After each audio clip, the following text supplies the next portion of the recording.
Donc on a parlé de la première forme, qui est la forme minérale, et le minéral qui est basé principalement sur la notion de terre, bien qu'il y a en lui aussi du feu, il y a de l'air, et il y a aussi de l'eau, mais principalement ce qui fait qu'il est solide, et c'est ces compositions-là qui vont faire la différence entre tous les éléments de la création. D'accord? Puisqu'on aura dans la création plus tard le végétal, l'animal, l'humain, etc. Donc, si on parle de la pierre, on a dit que elle a une force de base et ça serait son âme. Mais bon, la fonction de l'âme serait la constitution, la composition de ces quatre éléments. Comment on compose ces éléments, et en fonction de la composition de ces éléments, on va faire qu'on aura différentes formes de minéral, jusqu'aux pierres précieuses, etc. Mais ce minéral, bah, il se reproduit pas, il se déplace pas, et bon, etc. Donc, il va y avoir une grande différence entre le minéral et le végétal, et l'animal, et l'humain. Ceci dit, on voit qu'il y a quand même des mutations dans le minéral, puisque l'or se fabrique à travers je suis pas dans la chimie pour savoir comment l'or se fabrique, mais c'est des transmutations de ces éléments, de ces quatre éléments de base qui vont faire qu'on passe jusqu'aux pierres précieuses, etc. On va s'en servir comme outil, parce que c'est solide, donc ils vont servir à quelque chose, même dans le sacré, puisque on va arriver à avoir ce qu'on appelle des outils de sainteté, aux ustensiles du temple. Et dans les pierres, on a le pectoral du Kohen Gadol. Et puis à l'intérieur de nous, au niveau biochimie, ben, on a aussi du fer, en fonction de... On peut utiliser aussi ces pierres-là par rapport à la santé de l'homme. On peut aussi être rigide, comme la pierre.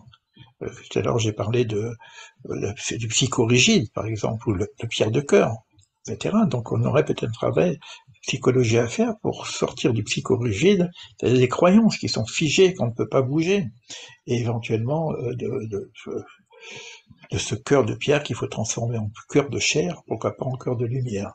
Ça, c'était pour la partie de la pierre, du minéral. Euh, on parle quand même de nefesh, mais on ne peut pas vraiment parler de nefesh parce qu'on n'a pas de consistance. Nefesh, c'est-à-dire l'âme. On ne peut pas vraiment, dans la mesure où ça ne bouge pas, s'il n'y a pas de mouvement, ça n'engendre pas, ça grandit pas, c'est difficile de parler de nefesh, mais c'est quand même cette idée-là qui a quand même une sinon ça n'existerait pas. Il n'y a pas d'existence sans euh, quelque chose qui fait exister. Voilà, donc ce qui fait exister, c'est l'essence, qu'on appellera l'âme de la chose, quoi, ou la partie divine. Donc voilà pour la partie donc du minéral. Alors, je vais rester, pour rester court, je vais pas prendre le texte directement, je vais rester sur mon petit schéma, ici.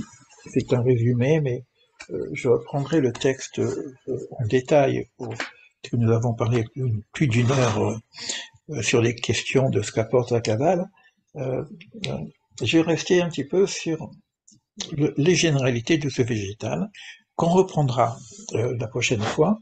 Mais pourquoi? Parce que, évidemment, le végétal va être aussi dans l'animal, il va être aussi dans l'humain, et le végétal contient le dessus. À savoir que la principale fonction, le principal élément du végétal, ce serait l'eau, le maïm. Donc, vous voyez que le végétal a besoin de beaucoup d'eau, sinon ça ne peut pas pousser. Et il va chercher en même temps le principal, l'élément eau qu'il y a dans le feu, l'élément eau qu'il y a dans l'air, l'élément eau qu'il y a dans l'eau, évidemment, et l'élément eau qu'il y a dans la poussière, et c'est cette composition-là qui va faire l'être nouveau. Et là, on va quand même parler de Nefesh, on appelle le Nefesh Atzomea, l'âme végétative, qui est chez nous aussi. On va voir qu'il y a des personnes qui sont plutôt dans l'état végétatif, mais c'est aussi ce qu'on appelle l'âme naturelle. C'est vrai que la nature, on la regarde, évidemment il y a de l'eau, il y a la mer, etc. Mais on parle souvent de la nature en termes de la beauté de la forêt, des arbres, des fleurs, des fruits, etc. quoi. Et puis elle va avoir une particularité maintenant au niveau de son âme, plus intérieure. Et cette particularité, c'est que elle se nourrit. Le tapir ne se nourrit pas, tandis que le végétal se nourrit. Et donc, de ce fait de se nourrir, donc on va parler du koach hagouf, la force du corps, parce qu'elle va préserver son corps par la nourriture. Plus encore, elle va pouvoir engendrer, donc préserver la génération. C'est-à-dire les plantes ont des graines qui redonnent des plantes. On pourrait reprendre aussi, peut-être que si on avance un petit peu dans le texte, comment c'est explicité dans la Bible elle-même. Donc les graines les plantes qui font semences, etc. quoi. Donc, mais ça sera encore plus fort lorsqu'on arrivera à l'animal. Donc je laisse ça de côté simplement pour vous donner quelques éléments. Donc elle engendre, elle grandit et elle se nourrit. Donc elle a trois forces. Donc cette âme est déjà plus complexe. Et dans la nourriture, le fait de se nourrir, vous allez voir que c'est tout le système végétatif, on pourrait croire que c'est le système animal, c'est vrai que l'animal là aussi, et l'humain là aussi, mais c'est mis dans l'expression de la Kabbalah, dans le végétal. Ça veut dire que il va y avoir la notion de maintenir la nourriture qu'elle absorbe, de conserver un certain temps cette nourriture. Ça c'est une notion. Une autre notion qui est de la propager, de la faire, parce que bon, si vous prenez un arbre, il va se nourrir de la sève, mais il va pas nourrir que les racines, il va pas nourrir que le tronc, il va nourrir que les branches, mais jusqu'aux feuilles, jusqu'aux fruits. Donc il faut qu'il y ait une propagation de cette nourriture jusque dans la multiplicité de ce que représente le végétal. Donc, et ça, donc il y a déjà deux forces, donc de le conserver, de le propager, et il y a une autre force aussi qui est tout ça, on va le garder. Il y a aussi le digérer, parce que bon, il faut une transformation de ce qu'il consomme, parce que elle va garder la nécessité qui lui convient, et puis le reste, elle va pas le garder. Donc, il faut le maintenir jusqu'à la digestion. Il n'y a qu'une notion de digestion. Et dans cette notion de digestion, il y a une quatrième notion qui est de distinguer le bon du mauvais, du déchet. Donc sinon, la plante pourrait s'étouffer. Hein, donc on a aussi ce problème-là pour les plantes. Et puis il y a la capacité d'expulser le déchet. Donc vous voyez, ces cinq fonctions qu'on va retrouver chez l'animal et chez l'humain sont explicitées ici. Mais vous verrez plus tard, parce que lorsqu'on va arriver chez l'animal, on va reprendre ces éléments d'une façon un peu plus pointue dans ce cadre-là. Ça, c'est ce que je voulais partager avec vous d'une façon simple sur la notion du végétal qu'on va retrouver dans l'animal et qu'on va retrouver dans l'humain. Parce que ces éléments-là sont des éléments fondamentaux de la base de la vie. S'il n'y a pas ça, il n'y a pas la vie. S'il n'y a pas de nourriture, il n'y a pas de vie. Mais si je réfléchis à nos faiblesses et nos qualités, c'est très intéressant de voir où est-ce qu'on en est dans ce principe de nourriture. L'être humain est un être de nourriture. On a parlé tout à l'heure que de la nourriture spirituelle. Mais si j'ai pas une nourriture physique, ben ça marche pas. Je suis pas un fantôme, je suis pas une âme. Je suis un corps et une âme. Le corps, lui, c'est pour ça qu'on a parlé du corps à gouffre, la force du corps. Le corps, il va fonctionner principalement. Alors là, ça se fait d'une façon involontaire, où il n'y a pas une pensée. C'est presque un programme qui existe. Alors, il y a des bons programmes et des mauvais programmes. Donc, si je ne sais pas me nourrir, dans cette complexité dont on vient de parler, c'est-à-dire le choix de la nourriture, euh, alors là, bon, on parle d'engendrer, l'homme il peut engendrer, mais quoi qu'il en soit, même s'il n'engendre plus, euh, il peut engendrer autrement que faire des enfants. En tout cas, il engendre. Mais il va engendrer, il va être en rapport aussi avec ce qu'il engendre en fonction de ce qu'il apportera comme nourriture à sa progéniture. Et s'il ne sait pas, comment dire, si je reprends les éléments qui sont ici, hein, propager cette nourriture, s'il ne sait pas la conserver, s'il ne sait pas, qu'est-ce que je leur dis, la digérer.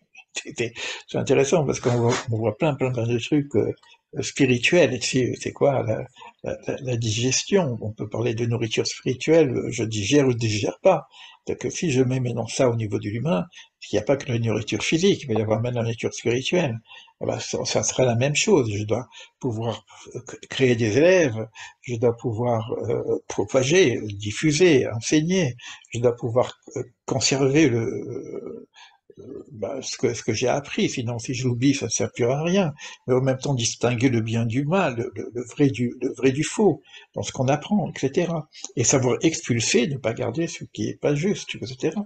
Alors, où se trouve dans la plante cette capacité d'évoluer en fonction du rapport avec l'extérieur, mais pas simplement un rapport d'une nourriture physique, mais avec une présence humaine. On sait qu'il peut y avoir une influence positive ou négative sur l'évolution de la plante en fonction de ce rapport. On sait que les plantes elles-mêmes, elles ont une forme de communication très subtile, très subtile, puisque lorsqu'il y a une certaine maladie, il y a des informations qui sont passées par les éléments de la Terre à d'autres éléments de la même famille, pour indiquer, attention, il y a ce problème-là, mais c'est pas, c'est pas volontaire, c'est pas par la parole, parce que on verra que l'homme s'appelle le médabère. Et ici, on a quand même des éléments fondamentaux de la première notion de nourriture. Qu'est-ce que je pourrais voir encore ici? La notion de grandir. Tout à l'heure, on a parlé d'évolution spirituelle. C'est une notion de grandir par la nourriture spirituelle qu'on prend. Mais il y a des personnes qui consomment et qui n'évoluent pas. Alors, qu'est-ce qui se passe? Pourquoi j'évolue pas? Peut-être que j'arrive pas à expulser ce qui n'est pas, ce qui est en surplus, que j'apprends tellement de choses que finalement j'emmagasine tout, mais au lieu de grandir, parce que j'en ai trop pris, et finalement ça me réduit. C'est important ce que je vous dis, hein, parce que en termes de savoir, par exemple, quand j'ai trop de savoir, trop d'informations tue l'information, on sait ça. Mais trop de savoir peut aussi faire en sorte que j'ai tout emmagasiné j'ai pas digéré. Et finalement, j'ai pas expulsé ce qui n'est pas à ma portée. Ça rentre un petit peu avec les échanges qu'on a eus, et on ne parle que du végétal. Dans le détail de ce végétal, je ne sais pas si il y a des choses importantes que je peux vous partager. À mon sens, que ça va venir lorsqu'on on va avancer avec l'animal, c'est-à-dire le végétal dans l'animal, puisque il va y avoir des interactions, puisque l'animal aura le végétal et le minéral, et on aura encore évidemment plus d'informations sur notre végétal intérieur lorsqu'on parlera de l'humain.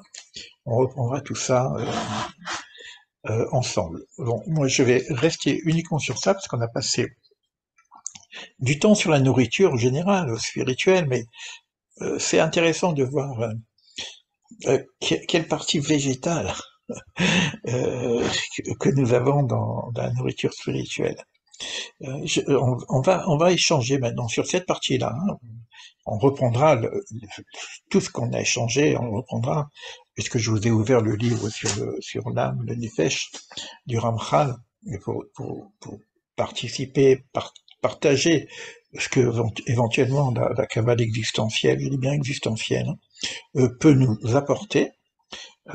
Donc je reprendrai certainement des éléments de la Torah Nefesh du Ramchal lorsqu'on va avancer progressivement de ce Nefesh, de cette âme qui est dans toute chose. Là, pour l'instant, on est dans les végétatifs. Donc on va maintenant couper l'enregistrement et on va passer en partage. Alors, j'arrête ici l'enregistrement.